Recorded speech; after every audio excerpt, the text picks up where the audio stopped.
Hello there, everyone. Welcome to another late time session with me. I've done a few videos like this, and these have been ones that I've talked a lot about, like really important things for me. Late at night, it's very late here, it's like past 11 o'clock at the time of recording this. So, I just mainly wanted to talk about, like, kind of continuations of some of the other videos I've done in this style, like love and relationship sort of thing. So that's what I wanted to talk about. So I finished a meditation a little bit ago, and it was very nice. It was very emotional for me. It was not a guided meditation, it was just one that I just kind of relaxed myself, and I just like talked to myself and just kind of cleared a lot of negativity that I'd been kind of building up over the past few days that just wasn't good for me to do that. So it was some crying involved, and it was just very, very emotional. So that's always very good because you just kind of let that all out. And briefly kind of touching on what I did today, I have to say I had a pretty good day. I was procrastinating a little bit at one point, but then I managed to really kind of get into the flow of things where you just kind of get lost in all this, the project you're working on, and it's just amazing, it looks really good and stuff. So it's pretty much I'm working on my next guided meditation. So I haven't recorded the audio yet, but I have it all planned out. But I did the visual effects. They're pretty much done, and just it's amazing how good I've gotten at it now, because I'm all self-taught with that. So I'm not going to give you any hints as to what it's about, but it's kind of related to what I'm kind of talking about here, which is like the relationships, like what I consider to be like my ideal partner. It's kind of what I wanted to talk about, because I've talked about videos here, like I talked about like thoughts about relationships and love and that sort of thing, and then I've talked about like soulmates and stuff. So this can be kind of romantic or not romantic, but this is just kind of the more romantic thing. So yeah. So kind of continuing along with those videos.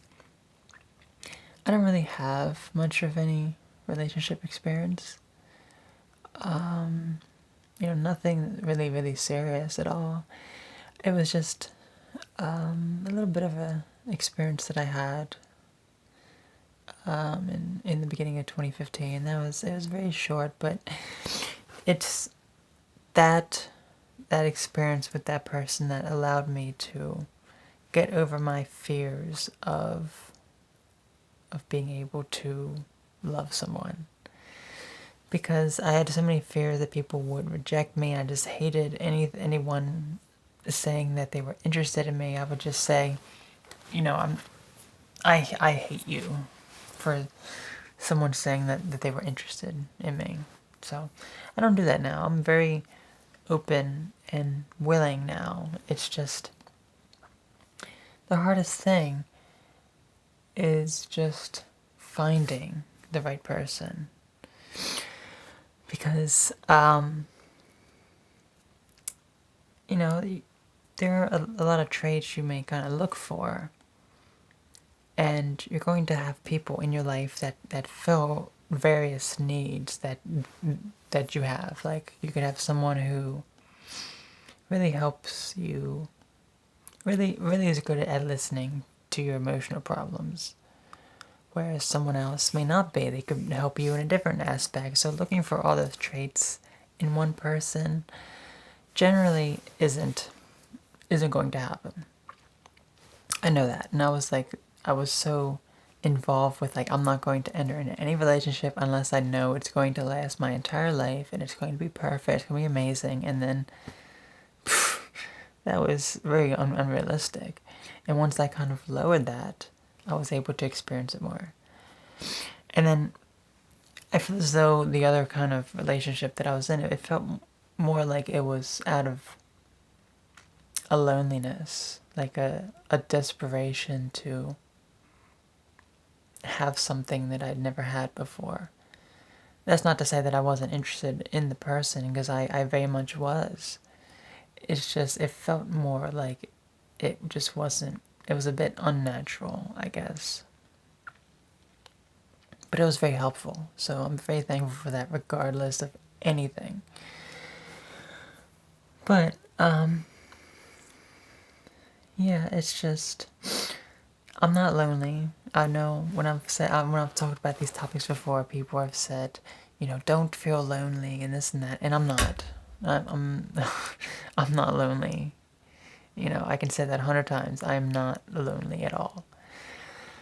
What I am is I'm open and willing and want to be able to kind of allow some kind of a romantic relationship to start, because I feel as though I am finally ready for that in my life, because there have been many other points that I've been interested in people, and it was like when I was thinking about it, it's like, am I really ready for any kind of relationship? And just questioning that, it's like, well, obviously, then you're not. You should be certain that you are ready. So none of that was the time. But now in my life, I definitely am ready. I know that I am ready for that. I know I'm ready for that kind of level of connection. It's just, as I said, the hardest thing is just finding someone who kind of fills those needs. And you can keep a list of things, and I don't advise keeping a list of all these traits you need, because, as I said, no one is perfect. No one's going to fill every single item on the list. But I'm a hypocrite. I made a list here that I wanted to talk about. So, as you can see, look at this stuff. There you go. So, I just made little notes of the stuff, because there's a lot of things that I find interesting about someone that I would want in a romantic partner, because these are all things that are really important to me with someone else. Let's just start going over them, and I'll talk about them. So I think one thing that's really important is in no particular order. They really aren't, because they're all equally as important. Just someone who has goals in their life. They're not just someone who is just getting by. It's not someone who just doesn't have any dream of the future for them. I really admire people who have some kind of goal, some kind of big goal that they have in their mind that they want to go after, and they're making those steps in order to get to that. It's not where they are now, but they're making the steps to get to that point where they can achieve those dreams that they desire. I find that very attractive about someone. And related to that, creativity. When you can express yourself and be yourself without any kind of judgment. When you can just be you. And just creative endeavors. Creativity is everything.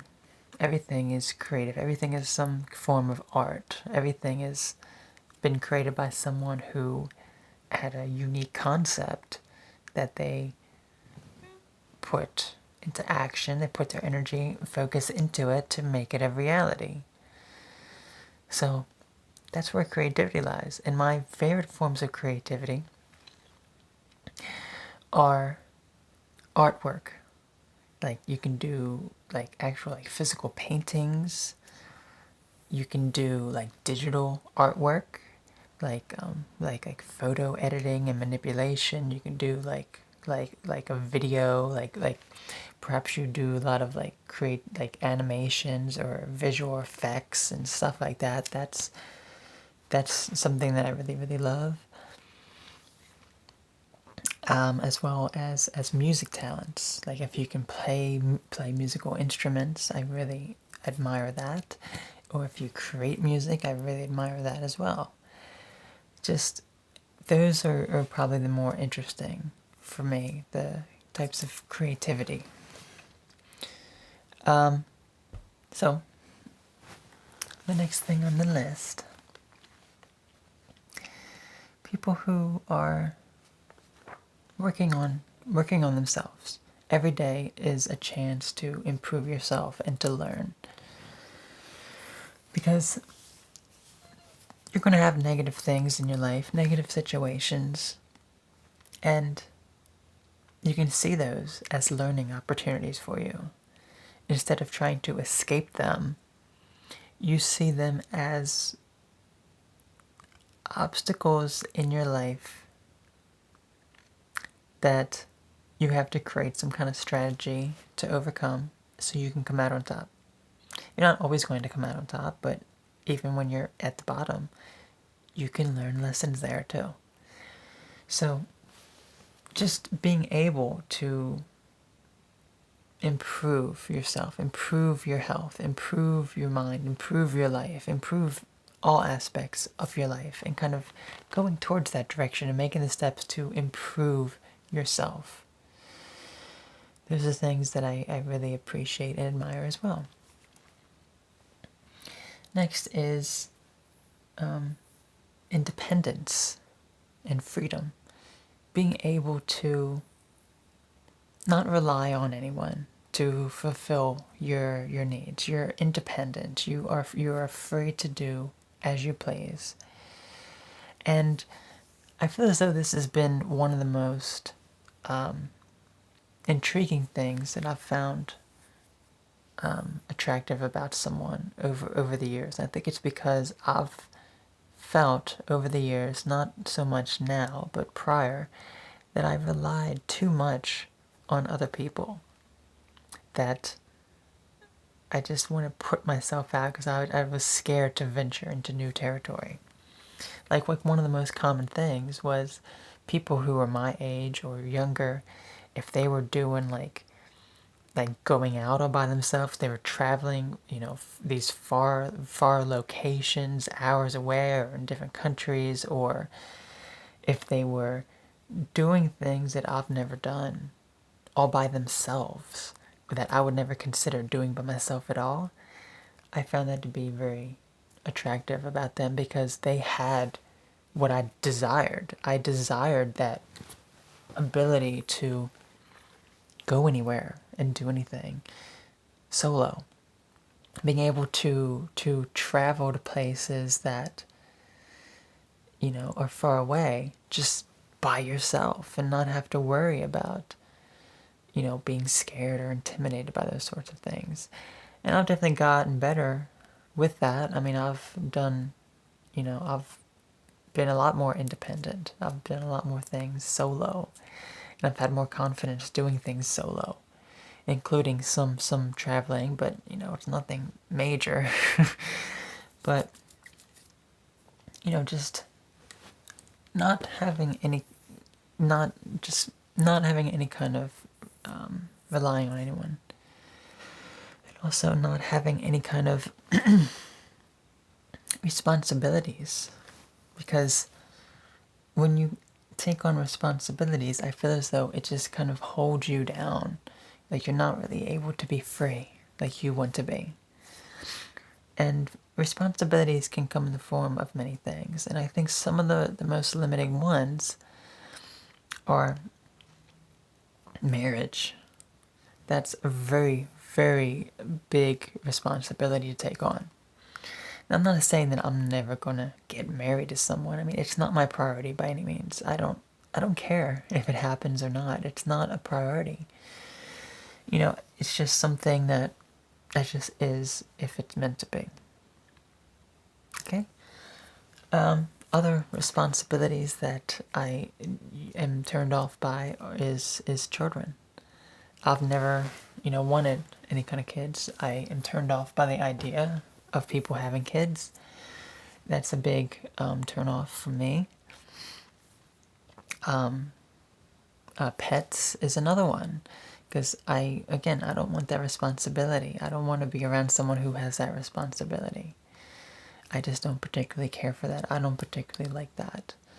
And just any kind of other responsibility that slows you down and that you need to be doing something at this time, or you need to take care of something. I just don't like that. I don't.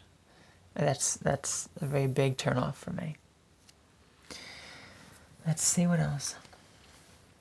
Here's another very important one. Someone who doesn't hold me back, and we kind of go at the same pace. Because I've found there's definitely been a lot of people that I feel as though they either hold me back because they're not kind of going at the same speed in life as I am, or they're just too crazy, and that they just are all over the place and very unstable. I mean, I can be pretty crazy too, but just when you're kind of over that or under that, it just doesn't really align. So you kind of have to be going at the same pace in life. You have to be kind of going towards the same, not necessarily the same exact kind of goals, but a goal to kind of, it's steady. And then I'm going at that same steady pace. And sometimes you're kind of go a little bit ahead, or you fall behind a little bit, but then you kind of catch up very easily. Not someone who, again, the turnoff is someone who, I'm doing all this and that, and then they're just going at a snail's pace. It feels very draining for me to be around people like that. And I've known plenty of people like that, because it's hard to find people who are kind of constantly trying to steadily improve themselves and trying to go at a good pace in life, which is not too fast, but it's not slow either.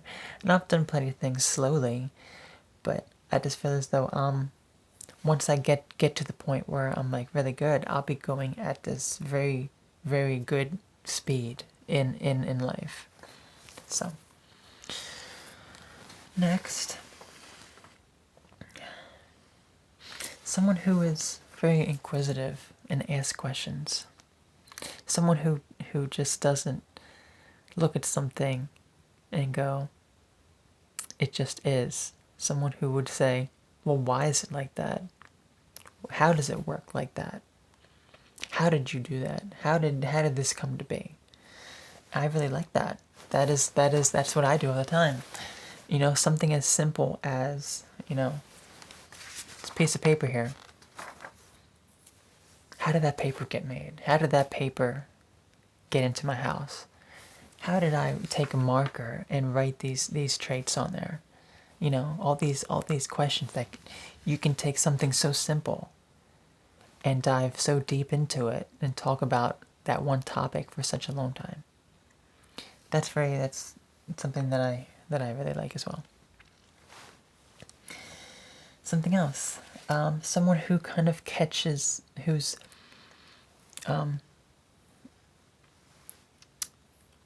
what's the word? I didn't write down the exact word. Someone who just kind of catches on easily to like people's, like, well, my kind of like hints that I give off, I guess you could say. Because when I'm talking with someone, I give them like a lot of hints of stuff.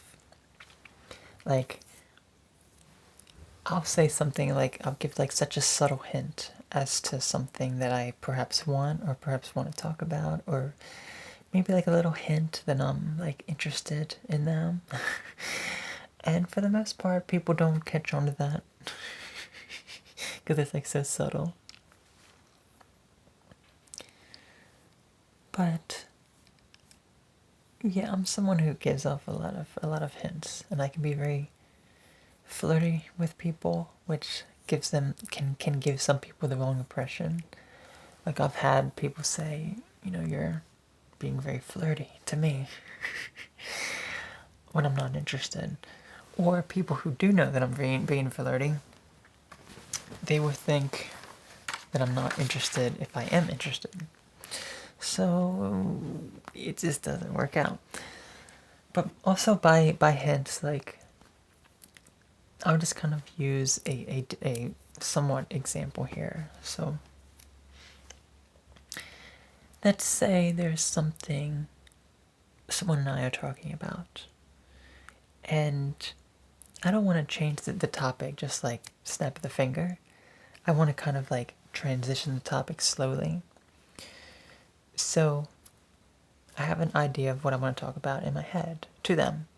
So instead of just switching it, I kind of steer the conversation in that way. I just kind of slowly take hold of the conversation, just kind of move it into that direction to talk about that sort of thing. And I'll like rehearse what I want to talk about in the conversation prior. Like that's happened many, many, many times where like I am about to talk with someone and I always have an idea in my head like, oh, maybe we should talk about this, talk about that, and or I'll show them this or that or whatever. And then once we actually talk, I actually lead the conversation into that part and I reenact exactly, pretty much word for word, exactly what I imagined in my head. So that's always an interesting trait. And as I said, people catching on to my hints that I give off. Like people who give me their own hints so I can catch on, because I'm very good at catching on, but it's like if I catch on, am I going to say something? I usually don't. So it's kind of like maybe people do catch on. I just don't. They just don't say anything. Just like what I do, I don't really say anything. Unless we actually talk about that topic specifically. I don't know. So it's a very complex thing. It really is. I can't really explain it or describe it. I really can't. And the last thing on the list here. Let's see, I can't even read my own writing. It's pretty bad when you can't read your own writing. Actually, let's say, yep. Okay. So the last thing is mysterious, unpredictable, and spontaneous. Someone who has a mystery to them, who you can't quite figure out, and who is unpredictable with their actions. Because another big turnoff for me is someone who I can predict. Because there's been a lot of people who I can predict, and there's definitely a sort of stability there. If you can predict someone, like you already know what they're going to do. And that's okay for some situations, but I find it so intriguing when you can't. When you don't have the ability to kind of predict what someone else's move is going to be. But with all that, I want them to be reliable and stable. Because, again, you can be, very spontaneous and unpredictable. But unless you're stable in your life, like emotionally stable, financially stable, or whatever else, then that's going to be a bad move. Because the person's not going to know what to expect at all. You could have these highs and lows, and it's not going to be good. So you have to be stable, but also unpredictable, mysterious, and spontaneous with with how you are. That's something that I really find intriguing as well. So those are pretty much the main traits that I really like, and it's when you have this kind of connection with someone, it's not something that you can rush. You slowly kind of get into it. And, I want to be able to connect with someone on all levels. I want to be able to connect with them spiritually, like share similar spiritual views and interest, and do spiritual activities with one another, which that's one of the most hardest things to find in someone, because people just aren't open to some of the ideas that I have. They really aren't. So when you kind of find that, it's an amazing thing. It really is. So I've found people who are like that, and it's very amazing to talk about those things that are so very important to me. That's like the number one most important thing. So spiritual level. Emotional level.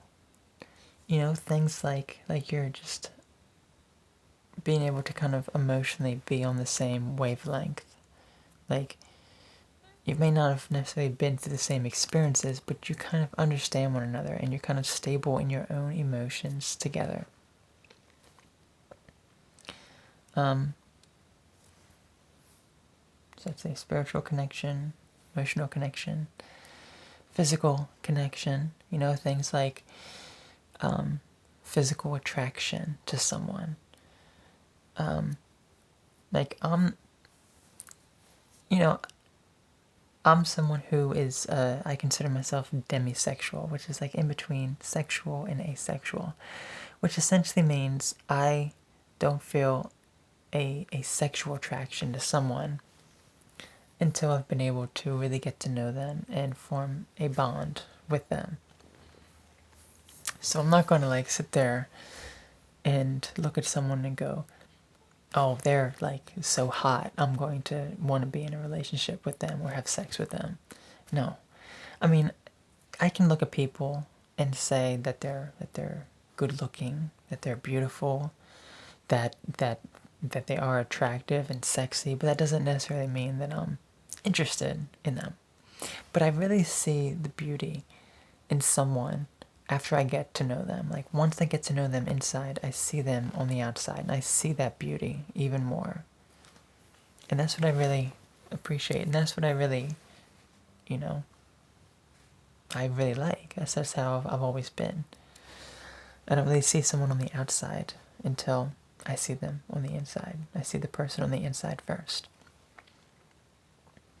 So all those connections, spiritual, emotional, physical, and then sexual compatibility and connection there. And this has to do with, just sexual interests, sexual desires and wants and needs there.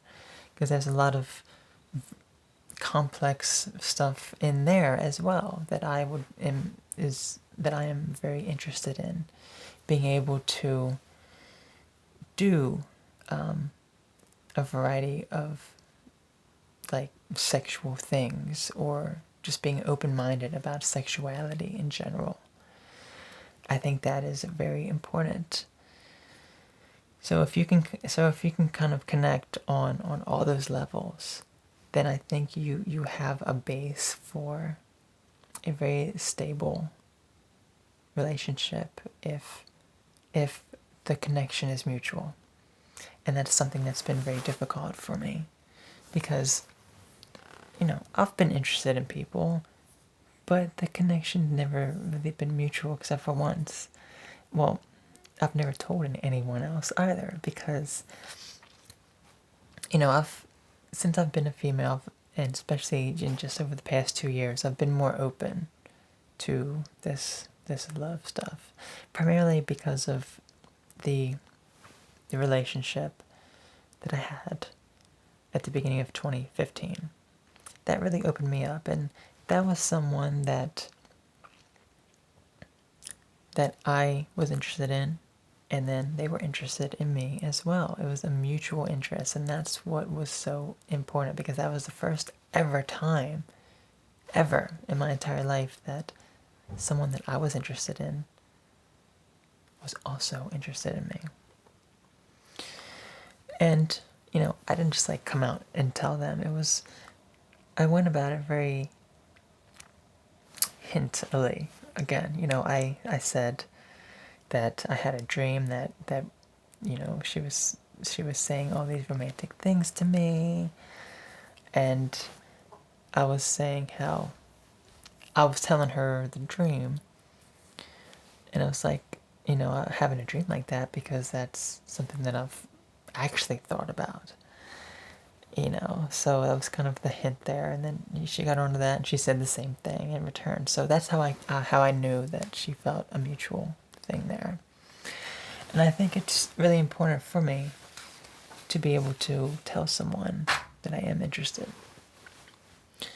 But at the same time, it's like I would want the person who's interested in me to tell me as well. Because people have not said that to me. That I've been interested in, at least. Like, there's been a variety of people who have said that they're interested, but I'm usually not interested. Or people that I'm interested in, I know that they're not interested in me, but I don't tell them that I'm interested in, because at that point it's not relevant, because I know that they're not interested in me. So it's such a complex thing. And kind of related to that, like when I made a video last time about, this sort of thing, I had people messaging me and commenting like, I would take you up on the offer. I'm like, I'm sorry, that's not how it works. I would need to get to really know you. I don't know most of the people here. I don't, on like a personal level. So it's just about really getting to know someone and being patient and seeing where it goes. So, and just kind of having that mutual connection. Because I've never told someone that I've been interested in them and then been rejected. Because I've only ever told one person that I was interested in them, and they felt the same. So I don't know what that rejection is like. And, it's something that I could say that, oh, I'm interested in you. And then they're like, I'm sorry, I don't feel the same way. I'm not going to take that personally. I know that now, and that's something that I feared for so long. It's just, I know it's just, it doesn't have anything to do with me. I know that there will be someone else. I guess it's just being able to say that to someone. Because I feel as though I know that there's nothing to lose by saying that. But I guess I really do want someone that I would tell for them to feel the same way. So, and sometimes you just never know. Sometimes, with some people you can tell, some people you can't tell. So, ultimately it's about just waiting it out, seeing where it goes. Okay? So, this is a very, very long video. I mean, we're over a half hour. This is the longest video yet, so thank you to anyone who listens for this long. I could talk for another 10 minutes or so. I really could. I don't know where the time goes. I really don't. I just gone. That's what a lot of people that talk with me say. They just say that I talk with them, hours and hours go by, and then it's like, whoa, what? Where'd the time go? That's how it is around me. So, if you listened, thank you for listening. I'm gonna head off to bed now after I get this video set up to upload. And I'll talk to you all later. I'm sure there was more stuff I wanted to say that I was planning, but again, this video is extremely long. Longest video yet, so I appreciate it for listening. Okay, you all have a wonderful night or day or whatever time it is for you. And I will talk to you all later. And yeah, goodbye, everyone.